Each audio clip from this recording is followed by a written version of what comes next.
This is Bigger Questions with your host, Robert Martin.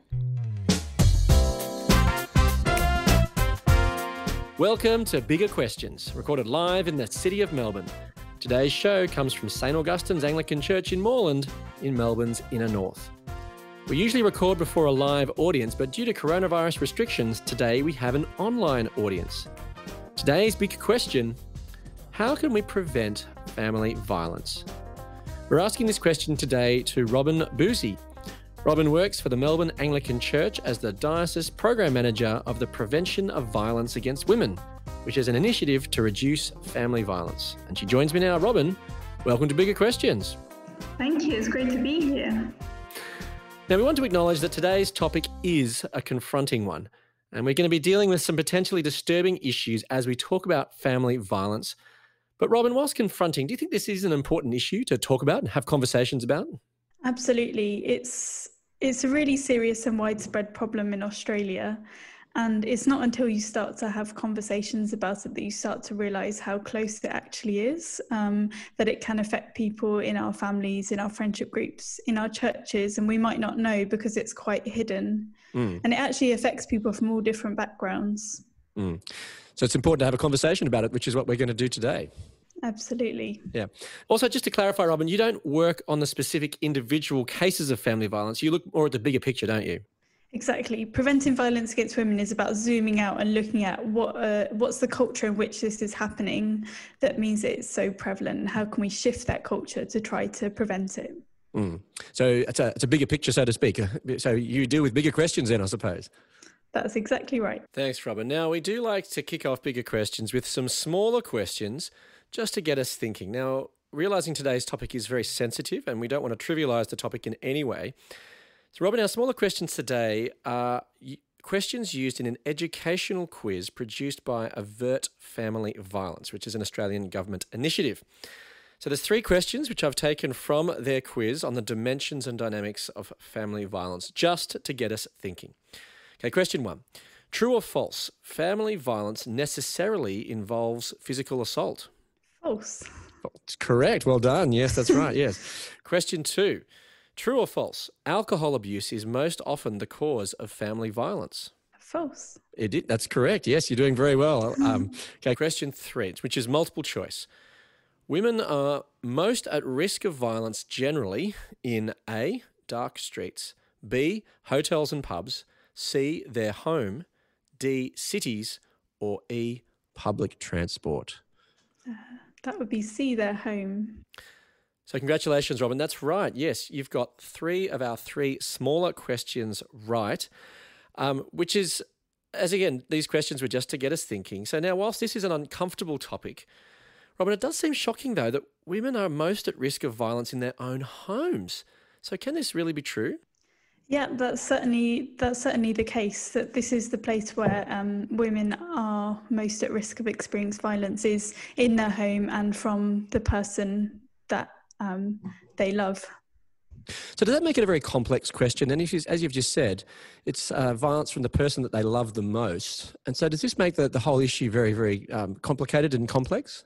It is a very complex and complicated area, and that's why it's really important for us to learn from experts and from professionals, so we can not try to navigate it by ourselves, but to get their expertise. Right, yeah, yes. Now, there's different terms and terminology which is used to describe this issue. There's domestic or family violence. Now, is this difference in terminology significant? So family violence is the term used in Victoria. Different states across Australia will use different terms.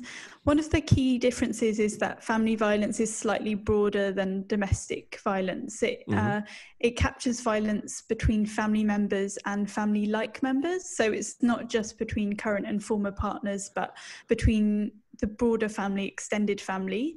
And it also includes violence within, for example, kinship structures and Aboriginal communities as well. So it's just that slightly broader focus. Right, yeah. So what exactly constitutes family violence? For as our smaller questions highlighted, it's not just physical assault. So what exactly is it? Absolutely. It's ultimately it's a pattern of behaviour used within family or family-like relationships to control and dominate. So it can take many forms, and it can be physical or sexual, but it's actually much broader than that. It's any kind of controlling or coercive or threatening behaviour. So it can be verbal, emotional, psychological, social control and isolation. It can be financial, stalking. It can be in relation to technology, image-based abuse, or using technology to stalk. It can be spiritual abuse, which is quite important for us to know about in the church. And it can even include, for example, harm to animals or threats to animals as well. So it's quite broad, and we sometimes aren't able to recognise it because we aren't aware of how broad it is. Now, you mentioned just now that it's about a pattern. So is a pattern significant in trying to determine family violence? It's not to say that a one-off incident isn't family violence, but generally what we're speaking about is that it's a pattern that's happening, a pattern of abusive behaviour, which can kind of escalate over time. Often when the relationship starts, the perpetrator can present themselves as kind of Mr. Perfect, really charming, and it can grow from small incidents into a pattern. And that's something to be important when we're looking out for it. Yeah. Now, Robyn, you focus specifically on violence against women, but family violence can also involve men as victims as well, can't it? Perhaps it's expressed differently, but can you unpack that a little bit? Yes. So we know that men do also experience family violence, violence from their partner, and we certainly don't want to minimise that in any way. Any violence or abuse is contrary to the gospel's message. But we're focusing on violence against women because it's a particularly widespread issue, and it's a particular issue that needs a particular solution. And something else that's important for us to bear in mind is that men's and women's experience of violence is actually quite different. So women are twice as likely as men to experience fear and anxiety due to family violence. And also the violence that they experience tends to be a lot more serious, with higher risk of serious injury and even death. Right, yeah. So it's obviously very serious, the violence that women are facing. That's why you're doing your role, I suppose. But then you mentioned that it's widespread. So how widespread exactly? So we know that on average, 1 woman a week in Australia is murdered by a partner or former partner. 1 in 6 women experience physical or sexual violence, and 1 in 4 emotional violence.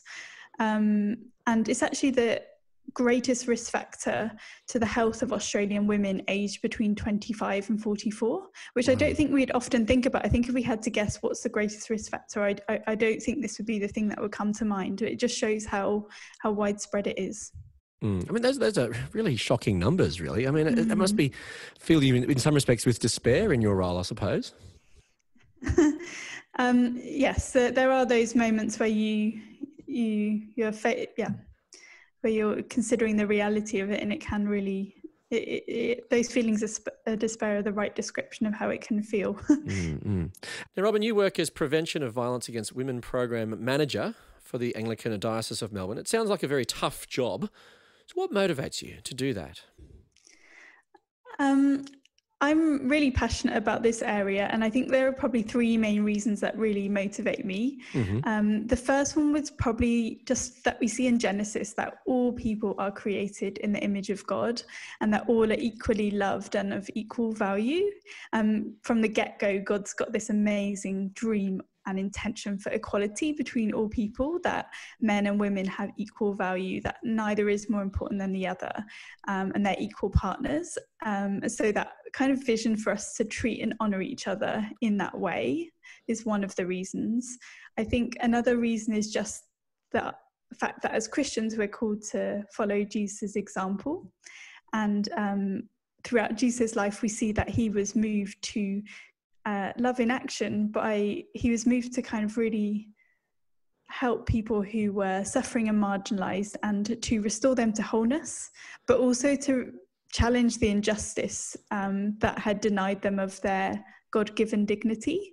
And Jesus really treated women with respect and honour. So following Jesus' example is another thing that really motivates me in this area. And I think a third thing is just the fact that as a church, we're called to be a witness of God's love and light in the world. And loving our neighbour here is really about saying, this is not okay, and I will do everything I can to support you and to challenge this injustice so that others don't have to experience it. So when I'm feeling despair or struggling with the content of what I'm working on, these are things where I draw my strength from my faith. So obviously your faith then is very instrumental and a powerful motivator for this work? It is. Yeah, I'd say it's my main motivation. But what made Jesus an inspiration for you? For you didn't grow up in a church, did you? No, I didn't. I started to go to church when I was 13. What prompted that? Because you weren't from a church-going family. No, so I'm not from a Christian family, but actually my parents are, extremely loving home, and they taught me so much about Jesus, just in how they approach life. When I was 13, a really close friend and I decided to go on a search for the meaning of life, as you do when you're 13. And what prompted that? Because that's quite a profound thing for a 13-year-old to start pondering the meaning of life. I think I just know that me and this really close friend, we had lots of really deep discussions and philosophical discussions and really enjoyed that. And we just felt inspired to start looking into it and to start reading books about different world faiths and to start having conversations about it. So that led to us joining a youth group of a local church. So maybe if I just ask, so in that sense, then what made you want to go to church then? Because some people find that church is not really a place that you want to find any particular sense of meaning, etc. So why church? I think we wanted to start to go to visit different places of worship from different religions to understand more. What worked in church's favour was that there was a handsome young boy who also went to church. So that gave church a particular plus. So we had the really deep trying to find the meaning of life, and then the real teenage experience of somebody that you like. So we decided to start to go, and we went to the youth group and really enjoyed all the activities. It was great fun, but we didn't believe, we weren't convinced. So after a while we thought maybe we should stop going to church. And about that time we went to an event where a woman shared her story about how Jesus had changed her life. And I'm not really sure, just something moved in me that evening, and I thought, I'm going to give this a go. I wasn't 100% convinced, but I decided to pray a cheeky prayer. Yeah. And I just kind of said to God, okay, God, now's your chance. It's a bit now or never. And God took me up on that invitation.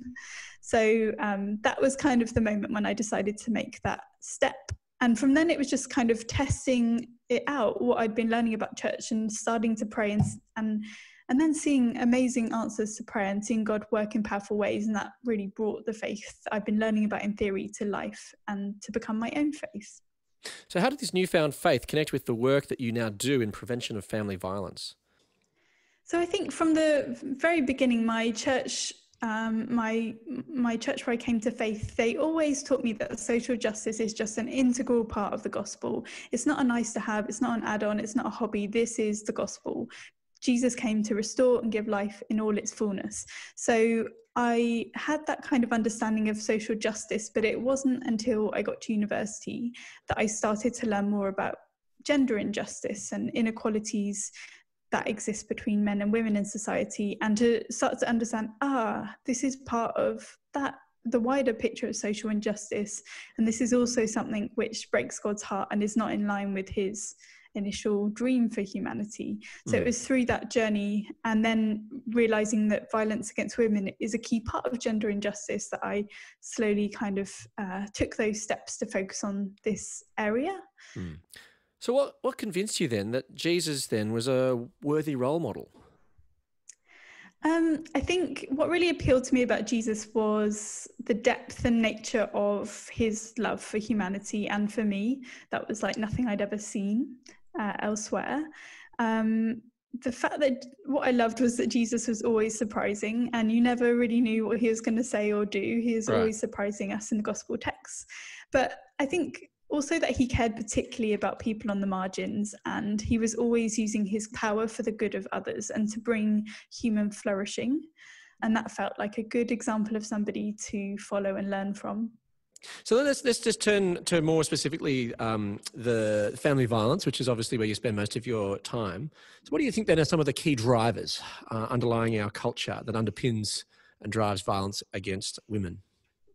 So as we've kind of said, to really understand why this is so prevalent, we have to look beyond the individual circumstances of individual cases and families, but look at the broader context in which they're happening and that culture, as you say. And what we know from international and national research is that what's underpinning it is unequal power relations between men and women in society, beliefs that men are superior to women, and a culture where it's kind of appropriate to show disrespect towards women. Sometimes we can kind of overlook the fact that even today in Australia, to varying degrees, women still don't have the same access to resources and opportunities as men, and they're not always treated in the same way. And we can normalise actually a lot of attitudes and behaviours that put down women or are disrespectful, even in really subtle ways. And sometimes we do that without even realising it. Some of these messages are just so ingrained in us that we don't realise and we don't think through the implications of them. An example, perhaps? When I went to an event in the UK called it's about Christians interested in politics and Parliament. And I went with a boss at the time who is a very tall man, and you can't tell here, but I'm not very tall. And at this event, he was talking to other really tall men, and they were much higher than me, and they were talking to each other, and they didn't mean to leave me out. But the result was that they were just talking to each other and engaging in a great conversation, and they didn't even make eye contact with me or include me. And there was another moment in the evening where lots of people, I was in a circle, and the circle throughout the course of the evening gradually closed, and I was on the outside. And that wasn't because people were like, oh, let's leave her out. I just wasn't as interesting or of value to them as a person in the room. I was a young woman, and they felt like I didn't have much to bring. My voice wasn't important, my presence wasn't important. So this is one of the really subtle ways where those people wouldn't have meant to do that, but if they had been more aware and more including, then they could have really made a difference in that evening. Because the message I got when I went away was, you don't have anything to bring here, your voice isn't important, and you're not as important as the other people in the room. So it's really about thinking about in our everyday kind of engagements, how we can be making a difference in those subtle ways. And in terms of the culture, I guess if I were to summarize it, it's about when men hold more power, when women are not treated with the same level of respect, when their voices are not equally heard, when their contributions are not equally valued, or when we find excuses for or justifications for violence, or when we reinforce really limited ideas about what it means to be a man or a woman. These are the kind of elements of a culture that the research has found makes violence against women more likely to happen. It kind of creates the soil from which violence against women can be cultivated and grow. Right, yeah. Now, Robyn, you've outlined some of the cultural elements which make violence against women more likely, but how do we combat this? Well, we can each make a difference to shift the culture that drives violence against women by what we do in our everyday lives. And we can do that by challenging attitudes and behaviours that excuse violence against women, by promoting respectful, equal relationships between everyone, by making space for women's voices, by ensuring equal participation in decision-making, and by challenging stereotypes. But really it's about speaking up and modelling a different way, a Christ-like way. Now, you mentioned Jesus as a key motivator for you, Robyn, and there are a couple of stories of Jesus encountering women in the Gospels. For example, the Gospel of Luke, which is one of the 4 biographies of Jesus' life we have. In Luke chapter 8, a woman who has been bleeding for 12 years approaches him and touches him. Now, this would have been a major thing for her to do in her culture. So what do you think motivated her to touch Jesus? I wonder if perhaps like me, she wasn't 100% sure what to do or whether to reach out or not. And certainly she would have been really brave to go up against all the social expectations and the stigma as a woman bleeding. in that society. But Yes. I suppose I think what motivated her was the chance that maybe just maybe Jesus might be who people say he is, and maybe he could change her life and bring her the healing that she had hoped for, and that it was worth just giving it a go. Yeah. So you really resonate with this particular woman there. You see part of your story in her story. I do, yeah. Yeah. Now, Jesus notices then, after she touches him, that power has gone from him, and twice asks the crowd who touched him. Then in Luke 8:47, the passage says that the woman realized she couldn't go unnoticed. So she came trembling and fell at Jesus' feet. In the presence of all the people, she told why she had touched him and how she had been instantly healed. So, Robyn, this is a remarkable story, but how do you react to it? I think every time I react with wow. Wow, because Jesus stopped when he was on the way to meet somebody more powerful and kind of more important in society, Jairus. Wow, because he healed her. And wow, because it wasn't enough for him to bring that physical healing. He also wanted others to know, and he wanted to bring that full healing, to bring her back into relationship with her community. Yeah. So lots of wow moments. So it says wow, lots of wow moments. And I suppose it perhaps even resonates with your own story of being excluded in that situation with important men, that here Jesus actually addresses this woman. He wasn't excluding her in the same way. Yeah, I think that's a really good parallel. I think that's something that really stands out to me, is that Jesus is going to people who are being left out and bringing them into the story, into the center with others. And I think that's, as we're called to be Jesus' disciples, we're called to look at who might be being left out in church or in the spaces that we're part of, and how can we be part of, like Jesus, bringing them in. Yeah. Now, the woman comes to Jesus trembling. So here is a woman in a position of potential vulnerability, coming to a man of power, influence, and an enthusiastic following. Now, she's clearly done something without his consent. So can you appreciate then why she came to his feet trembling? So as we've kind of discussed, she's an outcast and probably rejected by society, even her family. From what I understand, Australian culture, you can tell that I'm British from my accent, Australian culture tends to have a preference for the underdog, so it can be difficult for us to fully appreciate what's happening here. But that idea of sympathizing with the person who's less powerful, but here that wouldn't have been the expectation of the woman and of those around her. She was probably imagining that Jesus might rebuke her or respond with criticism, that she would be making him, a really pious man, ritually unclean. So it's an uncertain moment where she's taking that, I suppose, step of faith in reaching out. Then Jesus responds in verse 48. Then he says to her, "Daughter, your faith has healed you. Go in peace." Now, do you think that this interaction challenges perhaps the gender roles in the first century? I think it certainly kind of challenged the way that people were expected to treat women in this culture. And Jesus recognized that the way that culture was treating women needed to change and was harmful. So I think that we need to relearn to reflect as well on expectations that we have of men and women in society, and if they give life or if they're harmful, how they're impacting individuals, how they're impacting relationships. So I think there is that challenge of let's test our expectations of men and women. So his response surprises you, perhaps? It does surprise me. It's a really tender response, and I think it's very powerful to hear him use the word daughter. It's a way, it is quite intimate language, and it includes her in the family of God. That inclusion again. She will now be able to take part in worship in the temple. She'll now be able to take part in community in ways that she hasn't been able to do. Yeah. So there's a real tenderness there. And then it's also the word daughter you've mentioned, but there's also the words go in peace, which seems to, amidst the family violence situations, it seems peace seems to be the very opposite of what's experienced there. So how does that impact or connect with the issue that we're reflecting on today, do you think?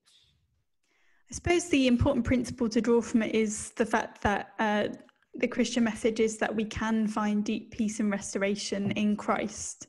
And that's what he offers to all life situations that we find ourselves in. including for people who have experienced or are experiencing family violence. So do you really think that the peace that Jesus offers can help amidst family violence situations?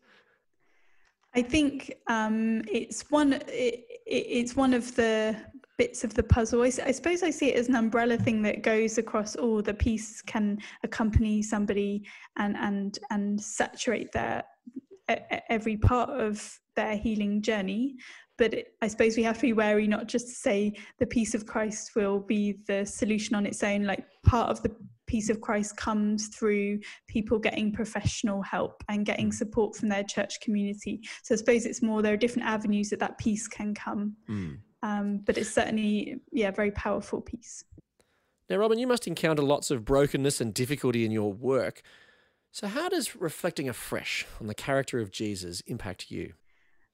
I think it reminds me that the work that I'm doing is part of a bigger picture, and it's part of God's dream of human flourishing and equality.